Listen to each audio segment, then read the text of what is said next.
ರೈತ ಆಲ್ರೆಡಿ ಅವನು ICU ನಲ್ಲಿ ಇದ್ದಾನೆ. ಅವನು ತಗೊಂಡೋಗಿ ನೀನು ಶೇಡ್ ನೆಟ್ ಹಾಕು, ರಿಂಗ್ ಕಟ್ಟು, ಆತರ ಆದಾಗ ಏನಾಗುತ್ತೆ ಅಂದ್ರೆ ಹೊಸಬರು ಕೃಷಿಗೆ ಬರೋರು ಇಂಟ್ರೆಸ್ಟ್ ಕಳ್ಕೊಂಡ್ಬಿಡ್ತಾರೆ. ಬರಪೀಡಿತ ಪ್ರದೇಶದಲ್ಲಿ ಸ್ವಲ್ಪ ಬೆಳೆಯೋದು ಚಾಲೆಂಜಿಂಗ್ ಇದೆ. ಮತ್ತೆ ನಮಗೆ ವಾಟರ್ ಸೋರ್ಸ್ ಕೂಡ ಕಡಿಮೆ ಇದೆ. ಅಂಡ್ ಮೋರ್ ಓವರ್ ನಾವು ಜನವರಿನಲ್ಲಿ ಪ್ಲಾಂಟೇಶನ್ ಮಾಡಿರೋದು. ಜನವರಿನಲ್ಲಿ ಪ್ಲಾಂಟೇಶನ್ ಮಾಡೋದ್ರಿಂದ ಸನ್ ಸ್ಕಾರ್ಚಿಂಗ್ ಸಿಕ್ಕಾಪಟ್ಟೆ ಇರ್ತದೆ, ಬೇಸಿಗೆ ಜಳ ಜಾಸ್ತಿ ಇರ್ತದೆ. ಮತ್ತೆ 11 ತಿಂಗಳು ಬೆಳೆ ಬರ್ತದೆ, 1 ತಿಂಗಳು ಅಷ್ಟೇ ಗ್ಯಾಪ್ ಗಿಡಕ್ಕೆ. ಒಂದ್ ತಿಂಗಳು ಅಷ್ಟೇ ಅದು ರೆಸ್ಟಿಂಗ್. ಅಂದ್ರೆ ಮಧ್ಯಾಹ್ನದ 2 ರಿಂದ 4 ಗಂಟೆ ಬಂದು ತುಂಬಾ ಅಲ್ಟ್ರಾವೈಲೆಟ್ ರೇಸ್ ಗಳಿರ್ತದೆ, ನೇರಳಾತೀತ ಕಿರಣಗಳು ತುಂಬಾ ಇರುತ್ತೆ. ಆ ಬಿಸಿಲಿಂದ ಯಾವುದೇ ಗಿಡ ನಾವು ಕಾಪಾಡಿದ್ರೆ ಅದು ಸದೃಢವಾಗಿ ಬರ್ತದೆ. ಅದು ಕೆಂಪು ಮರಳು ಮಿಶ್ರಿತ ಮಣ್ಣಲ್ಲಿ ನಮಗೆ ಗ್ರೋತ್ ತುಂಬಾ ಚೆನ್ನಾಗಿ ಬರ್ತದೆ. ಬೇರ್ ಕೊಟ್ಕೊಳ್ಳೋದಕ್ಕೆ ಮಣ್ಣು ಸುಲಭವಾಗಿರೋದ್ರಿಂದ ಗಿಡ ಸದೃಢವಾಗಿ ಬರ್ತದೆ. ಅದರದ ಮಣ್ಣನ್ನ ಕೆಳಗಡೆಗೆ ಹಾಕಿ ಮೇಲ್ಪದರ ಒಂದು 3 ರಿಂದ 5 ಇಂಚು ಮಣ್ಣು ಏನಿತ್ತು ಅದನ್ನ ಕೆಳಗಡೆಗೆ ಹಾಕಿ ಬೇರು ಸುಲಭವಾಗಿ ಹೋಗ್ಲಿ ಅಂತ ಆಮೇಲೆ ಇದನ್ನ ನಾಟಿ ಮಾಡಿದ್ದೀವಿ. ನಾಟಿ ಮಾಡ್ಬೇಕಾದ್ರೆ ಸ್ವಲ್ಪ ಕೋಕೋಪೀಟ್ನ ಯೂಸ್ ಮಾಡಿದ್ದೀವಿ. ಇದನ್ನ ನೀರಿನಂಶ ಬೇಗ ಡ್ರೈ ಆಗದೆ ಇರಲಿ ಅಂತ ಅನ್ನೋದಕ್ಕೋಸ್ಕರ ಕೋಕೋಪೀಟ್ ಯೂಸ್ ಮಾಡಿದ್ದೀವಿ.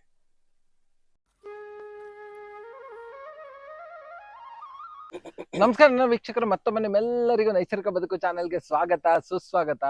ಈಗ ತುಂಬಾನೇ ಜನ ಕೋಕೋ ಬೆಳೀತಾ ಇದಾರೆ. ಆ ಕೋಕೋ ಬೆಳಿಬೇಕಾದ್ರೆಲ್ಲ ಒಂದು ದೊಡ್ಡ ಸಮಸ್ಯೆ ಏನಿದೆ ಅಂದ್ರೆ ಬಿಸಿಲಿನಿಂದ ಸಣ್ಣ ಗಿಡಗಳನ್ನ ಹೇಗೆ ಕಾಪಾಡೋದು ಅಂತ. ಬನ್ನಿ, ಇಲ್ಲೊಬ್ರು ರೈತರು ಅದಕ್ಕೊಂದು ನ್ಯಾಚುರಲ್ ಆದಂತ ಒಂದು ಪದ್ಧತಿಯಲ್ಲಿ ಅದಕ್ಕೊಂದು ಏನ್ ಹೇಳ್ತಾರೆ, ಒಂದು ಪ್ರೊಟೆಕ್ಷನ್ ಲೇಯರ್ ಮಾಡಿದ್ದಾರೆ. ಬನ್ನಿ ನೋಡೋಣ ಏನದು ಅಂತ. ನಿಜವಾಗ್ಲೂ ಈ ತರನು ಮಾಡ್ಬೋದಾ ಅಂತ ಒಂದು ಥಾಟ್ ಆಮೇಲೆ ನಮಗೆ ಬರುತ್ತೆ. ಈ ತೋಟ ನೋಡಿದ್ಮೇಲೆ ಬನ್ನಿ ನೋಡೋಣ ಯಾವ ತರ ಇದೆ ಅಂತ. ಸರ್ ನಮಸ್ತೆ. ಸರ್ ನಮಸ್ತೆ ಸರ್, ನಿಮ್ಮ ಪರಿಚಯ ಮಾಡ್ಕೊಳ್ಳಿ. ಸರ್, ನನ್ನ ಹೆಸರು ಲೋಕೇಶ್ ಅಂತ, ಕಿಳಲಿಪುರ ಗ್ರಾಮ, ಚಾಮರಾಜನಗರ ತಾಲೂಕು, ಚಾಮರಾಜನಗರ ಜಿಲ್ಲೆ. ಇಲ್ಲಿ 3 ಎಕರೆನಲ್ಲಿ ಒಂದು 10 ತಾಕುಗಳನ್ನು ಮಾಡ್ಕೊಂಡಿದೀವಿ. ಆ 10 ತಾಕುಗಳಲ್ಲಿ 2 ತಾಕಲ್ಲಿ ನಾವು ಕೋಕೋ ಹಾಕಿದೀವಿ. ಕೋಕೋ ಈ ಬರಪೀಡಿತ ಪ್ರದೇಶದಲ್ಲಿ ಸ್ವಲ್ಪ ಬೆಳೆಯೋದು ಚಾಲೆಂಜಿಂಗ್ ಇದೆ. ಮತ್ತೆ ನಮಗೆ ವಾಟರ್ ಸೋರ್ಸ್ ಕೂಡ ಕಡಿಮೆ ಇದೆ. ಅಂಡ್ ಮೋರ್ ಓವರ್ ನಾವು ಜನವರಿನಲ್ಲಿ ಪ್ಲಾಂಟೇಶನ್ ಮಾಡಿರೋದು. ಜನವರಿನಲ್ಲಿ ಪ್ಲಾಂಟೇಶನ್ ಮಾಡೋದ್ರಿಂದ ಸನ್ ಸ್ಕಾರ್ಚಿಂಗ್ ಸಿಕ್ಕಾಪಟ್ಟೆ ಇರ್ತದೆ, ಬೇಸಿಗೆ ಜಳ ಜಾಸ್ತಿ ಇರ್ತದೆ.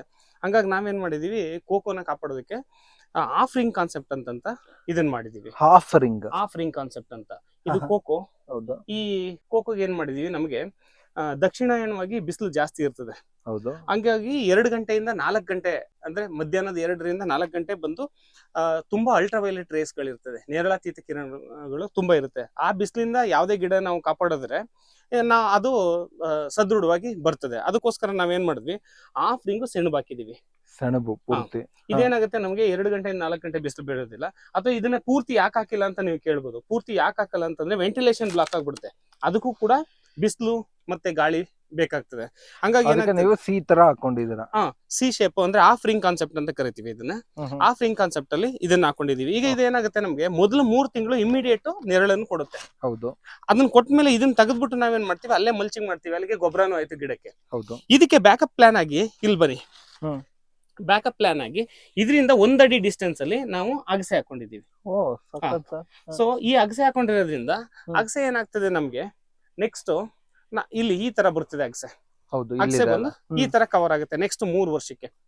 ನೆಕ್ಸ್ಟ್ 3 ವರ್ಷಕ್ಕೆ ಕವರ್ ಆಗುತ್ತೆ. ಮತ್ತೆ ದಪ್ಪ ಆಗೋದಿಲ್ಲ, ತುಂಬಾ ಡೆನ್ಸ್ ಆಗಿರೋದ್ರಿಂದ ಏನಾಗ್ತದೆ, ನಮ್ಗೆ ಫಾಡರ್ ಕೂಡ ಆಗುತ್ತೆ, ಹಸುಗಳಿಗೆ ಫಾಡರ್ ಆಗುತ್ತೆ, ಈ ಗಿಡಕ್ಕೆ ನೈಟ್ರೋಜನ್ ಫಿಕ್ಸೇಷನ್ ಕೂಡ ಆಗ್ತದೆ. ಮತ್ತೆ 3 ವರ್ಷ ನಾವು ಯಾವುದೇ ನೆರಳಿಗೆ ಯೋಚನೆ ಮಾಡಂಗಿಲ್ಲ. 3 ವರ್ಷಕ್ಕೆ ನಮ್ಗೆ ಕೋಕೋ ಫಲ ಬರುತ್ತೆ. ಜೊತೆಗೆ ಅಡಿಕೆ ಎತ್ತರದಲ್ಲಿರೋದ್ರಿಂದ ಇನ್ನೇನು ನೆರಳ ಅವಶ್ಯಕತೆ ಇರೋದಿಲ್ಲ.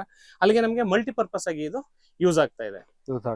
ಫಾಡರ್ ಆಯ್ತು, ನೈಟ್ರೋಜನ್ ಫಿಕ್ಸೇಷನ್ ಆಯ್ತು, ವರ್ಷ ಪೂರ್ತಿ ಹೆಸರಲ್ಲೇ ಗೊಬ್ಬರ ಆಯ್ತು ಇದಕ್ಕೆ. ಮತ್ತೆ ಗಿಡಕ್ಕೆ ಬೇಕಾದಂತ ಪೋಷಕಾಂಶಗಳನ್ನು ಕೂಡ ಕೊಡ್ತಾ ಇದೆ, ನೆರಳು ಕೂಡ ಆಯ್ತು. ಹೌದು ಸರ್. ಈಗ ನೀವು ಇದನ್ನ ಬಿಸಿಲಿಂದ ಹೆಂಗ್ ಕಾಪಾಡ್ಕೊಂಡ್ರಿ ಅಂತ ಹೇಳಿದ್ರಿ. ಇದ್ರ ಅಂತರ ಏನ್ ಹಾಕಿದಿರ ಸರ್ ನೀವು? ಕೋಕೋ ಬಂದು ಇಲ್ಲಿ ನಾವೇನ್ ಮಾಡಿದೀವಿ, 1 ಸಾಲ್ ಬಿಟ್ಟು 1 ಸಾಲ್ಗೆ 9 ಅಡಿಗೆ ಹಾಕೊಂಡಿದೀವಿ.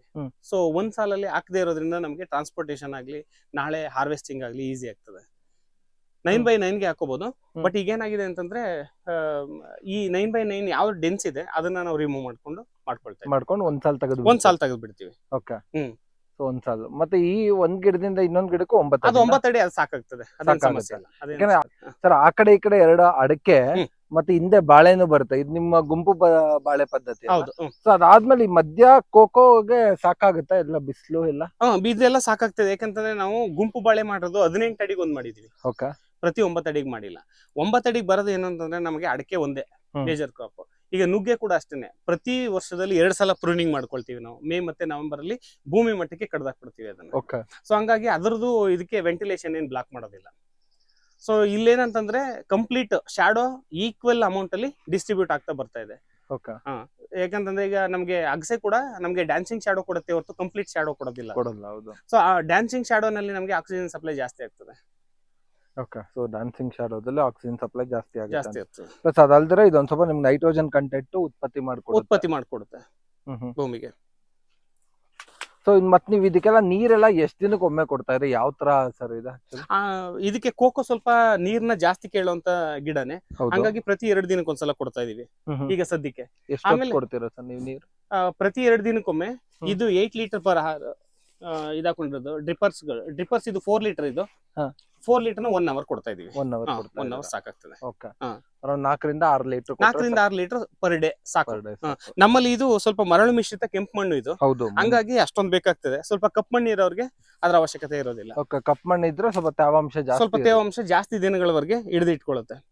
ಬಟ್ ಈ ಕೆಂಪು ಮರಳು ಮಿಶ್ರಿತ ಮಣ್ಣಲ್ಲಿ ನಮ್ಗೆ ಗ್ರೋತ್ ತುಂಬಾ ಚೆನ್ನಾಗಿ ಬರ್ತದೆ. ಬೇರ್ ಕೊಟ್ಕೊಳ್ಳೋದಕ್ಕೆ ಮಣ್ಣು ಸುಲಭವಾಗಿರೋದ್ರಿಂದ ಗಿಡ ಸದೃಢವಾಗಿ ಬರ್ತದೆ. ಸುಮಾರು ಎಷ್ಟು ಕೋಕೋ ಗಿಡಗಳನ್ನ ಹಾಕಿದ್ದೀರಾ ಇಲ್ಲಿ? ನಾವು ಒಂದು 200 ಕೋಕೋ ಗಿಡಗಳು. 200 ಕೋಕೋ ಗಿಡ 2 ತಾಕಲ್ ಹಾಕಿದೀವಿ.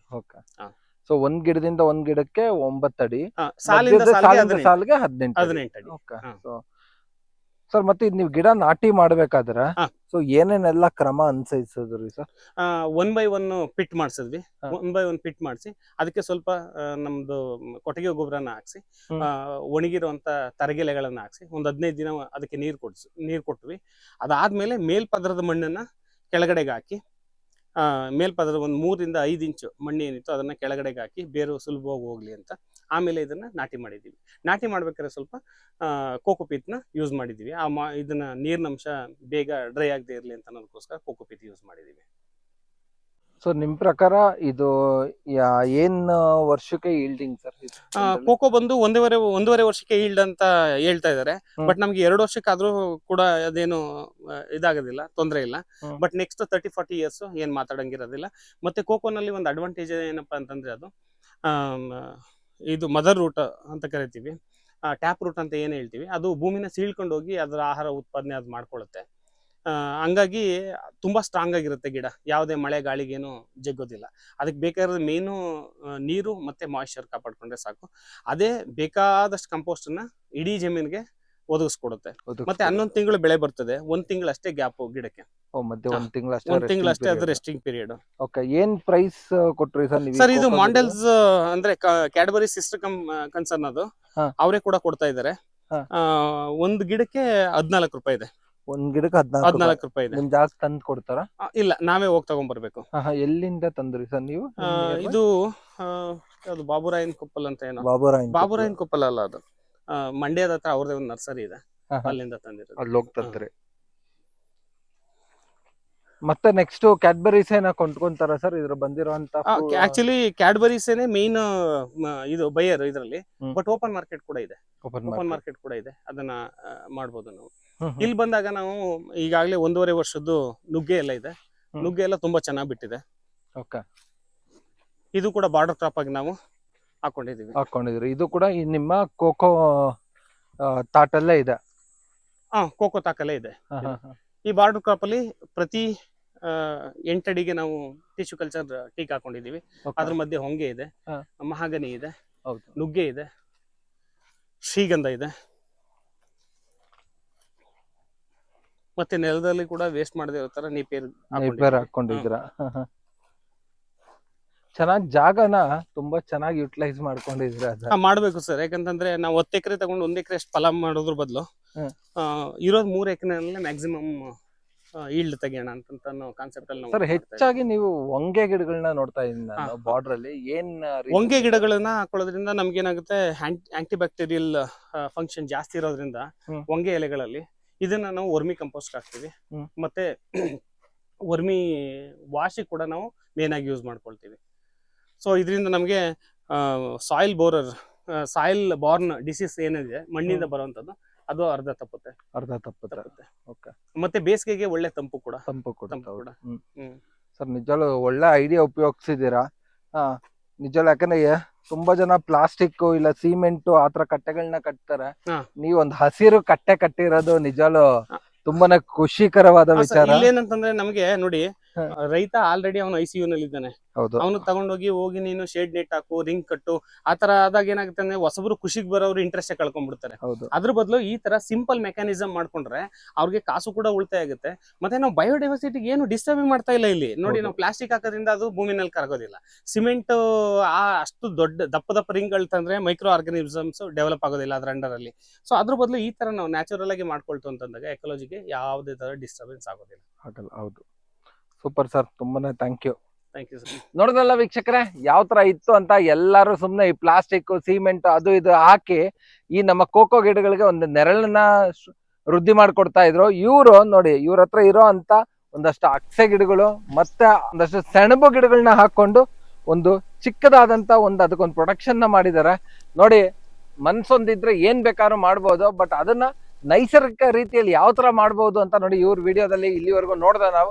ಇದೇ ತರ ಇನ್ನೂ ಒಂದಷ್ಟು ಸಾಕಷ್ಟು ಕಂಟೆಂಟ್ ಗಳಿದೆ. ಇವ್ರದ್ದು ಒಂದು ಪ್ಲೇ ಲಿಸ್ಟ್ ಇರುತ್ತೆ, ಅದ್ರಲ್ಲಿ ಹೋಗಿ ನೀವು ಇನ್ನ ಹೆಚ್ಚಿನ ವಿಡಿಯೋಸ್ನ ಅದ್ರಲ್ಲಿ ನೋಡ್ಬೋದು. ಮತ್ತೆ ಯಾರ್ಯಾರೆಲ್ಲ ಹೊಸದಾಗಿ ಚಾನಲ್ ನೋಡ್ತಾ ಇದ್ದಾರೆ ದಯವಿಟ್ಟು ಸಬ್ಸ್ಕ್ರೈಬ್ ಮಾಡ್ಕೊಳ್ಳಿ ಅಂತ ಹೇಳ್ತಾ, ಮತ್ತೊಮ್ಮೆ ನಿಮ್ಮೆಲ್ಲರಿಗೂ ನೈಸರ್ಗಿಕ ಬದುಕು ಚಾನಲ್ ನಿಂದ ಹೃದಯಪೂರ್ವಕ ವಂದನೆಗಳು, ಧನ್ಯವಾದಗಳು, ಶುಭ ದಿನ.